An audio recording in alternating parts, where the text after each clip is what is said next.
Good morning, everybody. Dr. Naidu, Professor Palhan, Dr. Bala Balachandran on the dais, and all my friends. Today is such a happy occasion for all of you that you're graduating from the premier institute in India focused on energy management and research. And when our chief guest today, the Honorable Minister, was speaking and giving his thoughts about his own amazing journey, one of the things that came to my mind was that everything starts with a dream. There was a time not so far back, 2 years back, when Mohan Lakham Raju had a dream that he wanted to move out from the corporate world and start something new, contribute something new to this nation in a very specialized area and make a positive impact. And today we are seeing the result of that. So as you are graduating from the portals of this institution, I hope all of you are nurturing your very own, very personalized dream. Because dreams lead to thoughts. Because you're constantly thinking in your mind, how do I achieve this dream? And thoughts lead to action. Action finally leads us to habit. And as someone very profound and wise said, that habits lead to our character, and finally character leads to our destiny.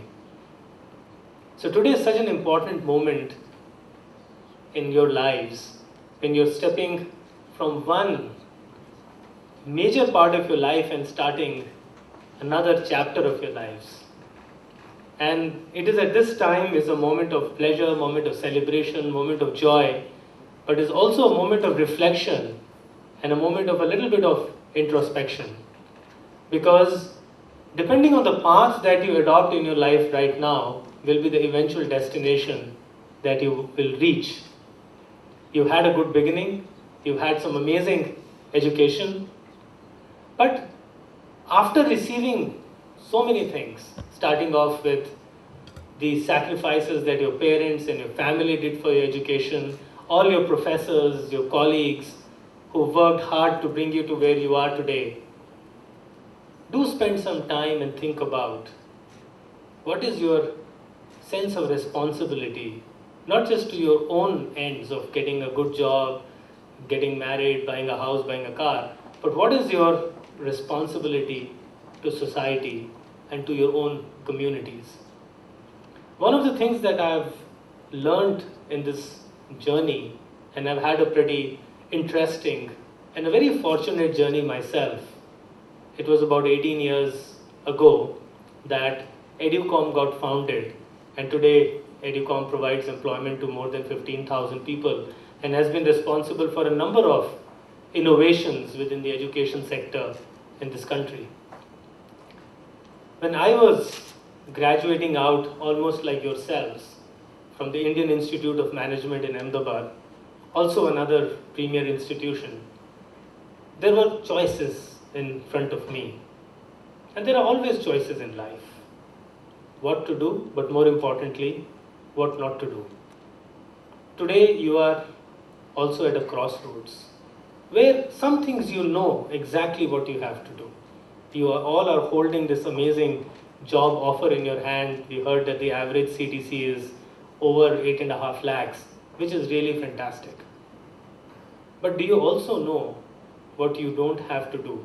And I'm not going to spend time talking about platitudes. We hear that all the time. That you have to be, there is integrity, there has to be honesty, there has to be a sense of living with ethics and so on. Yes, we all know of that. But how many of us really feel that and we really live that? The amazing oaths that we just heard, administered by Dr. Naidu, has to permeate into your subconsciousness, into every cell in your body, so that living, breathing, waking, no matter what you're doing, you decide to live a different kind of life. India has had also an amazing journey. Like each of one have had an amazing journey in life. But I think India also is at a stage where things are rapidly transforming. Over the past few years, we have seen, and the fact that the social consciousness of our nation has been aroused. We are now talking about issues, we are debating about things that we were not debating over the past many decades. The past few decades were a decade of survival, was a decade of material achievement. I think the next few decades will be a decade of responsibility and co-creation of value, where each one of us has to think deeply, not just about ourselves, but also about the society in which we exist. We have to think about our own happiness, of course, but also the happiness of our fellow human beings. So when we speak about taking responsibility, I hope each one of you is today thinking of taking responsibility for everything around you. And by everything I mean responsibility for your family, responsibility of the company that you join. Now you might think, well, I'm joining the company as a manager. In the corporate hierarchy, I'm probably somewhere in the bottom quartile of the hierarchy. How can I take responsibility of the entire company? But tell me something. Responsibility is not simply about taking some actions. It is about getting a sense of ownership. And as somebody who runs an organization, I can tell you that the most valued employees in any organization, irrespective of where they are placed in the hierarchy, are people who live a sense as if this is my company.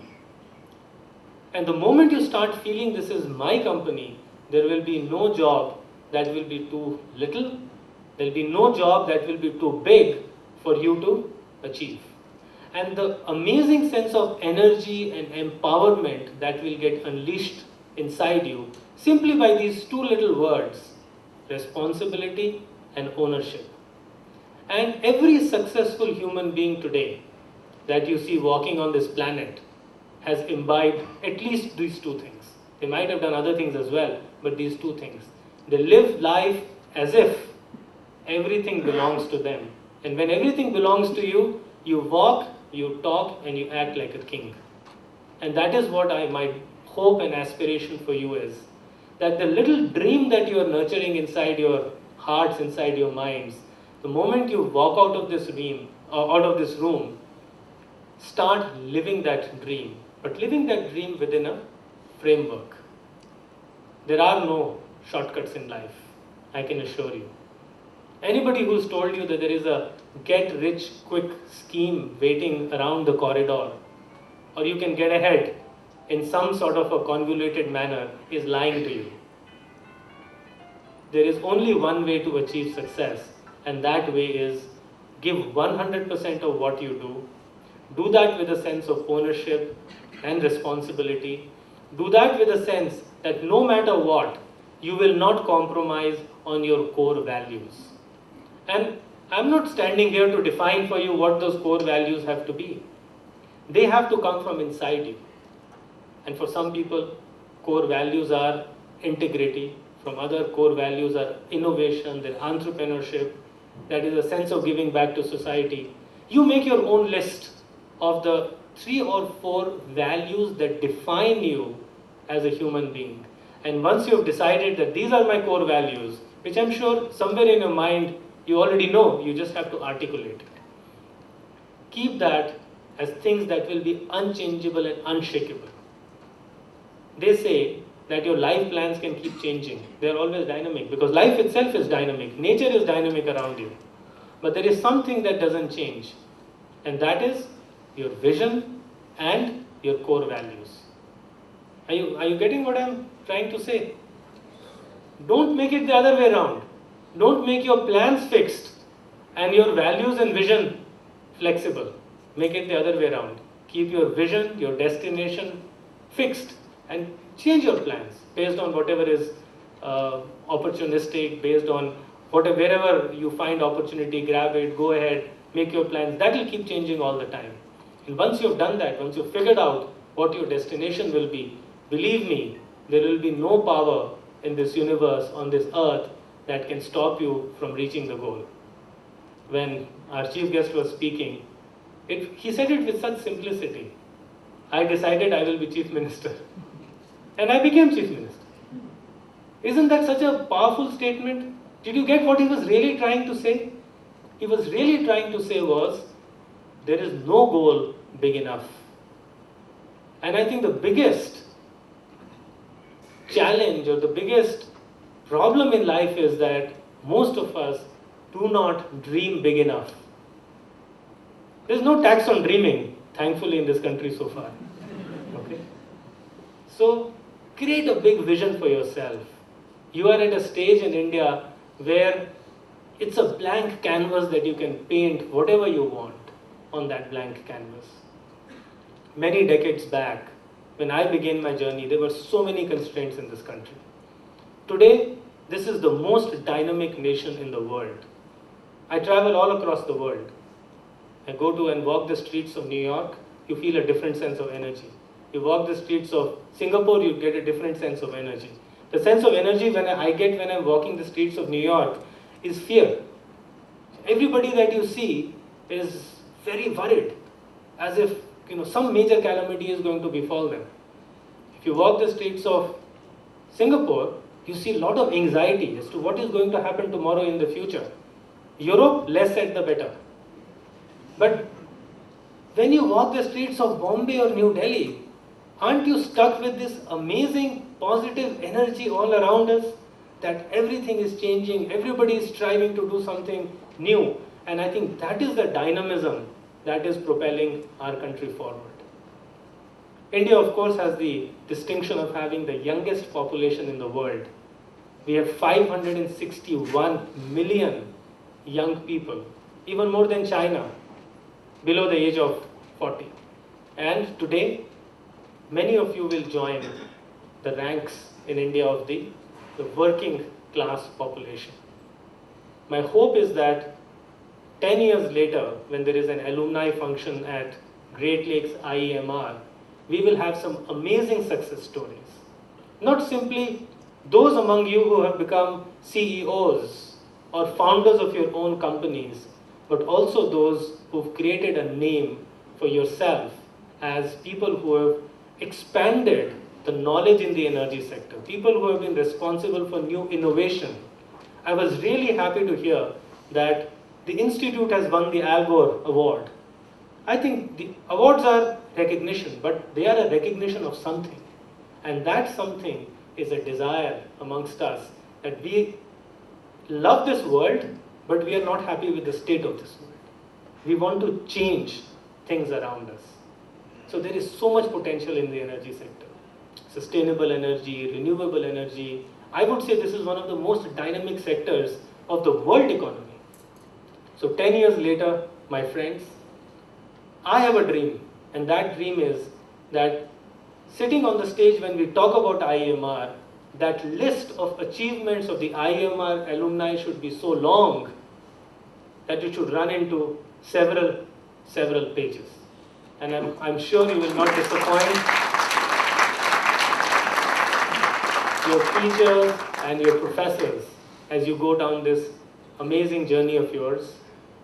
I know how much it takes to create an educational institution. It doesn't require just money. It requires much more than that. It requires an enduring spirit. And that spirit I can feel inside the amazing people that we have on the dais today. Each one of them is an exceptional human being, and you're very lucky to be in their presence, to be able to imbibe not just the knowledge and information, but also the wisdom and the values that they carry with them. And of course, we have Mohan, and what he brings to the table is the entrepreneur's role of catalyzing everything. So it's a very special place. Walk out of here with a big dream. India is giving you the ecosystem to do that.